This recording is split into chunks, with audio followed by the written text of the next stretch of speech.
আসসালামু আলাইকুম। মাশাআল্লাহ এগ্রো থেকে আপনাদের সকলকে অসংখ্য ধন্যবাদ। যারা নতুন এই ভিডিওটা উপভোগ করছেন আপনাদের অসংখ্য ধন্যবাদ। তো অবশ্যই আপনারা ভিডিওটা বেশি, বেশি শেয়ার করবেন এবং লাইক, কমেন্ট করতে ভুলবেন না।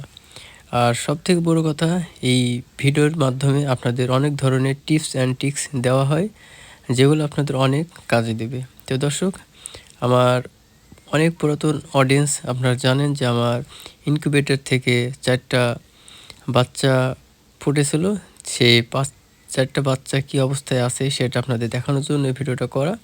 তো দর্শক, এই হচ্ছে আমার ৪ টা বাচ্চা।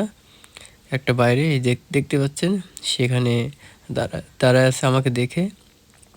আর বাকি ৩ টা হচ্ছে ভিতরে। কত সুন্দর দেখেন, কত ছোট দেখছিলেন, এখন মাশাআল্লাহ কত বড় হয়ে গেছে আপনাদের দোয়া ও ভালোবাসায়। আলহামদুলিল্লাহ। আমি চাই আপনাদের সকলের দোয়া ও ভালোবাসা নিয়ে এই পথ চলতে।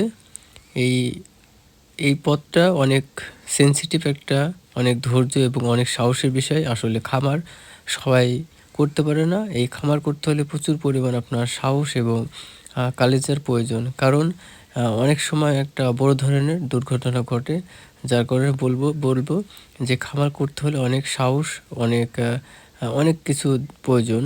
তো দর্শক, যে ৪ টা বাচ্চা দেখেছিলেন এখন দেখেন মাশাআল্লাহ অনেক ফুটফুটে হয়ে গেছে, অনেক ঝরঝরে, অনেক চঞ্চল।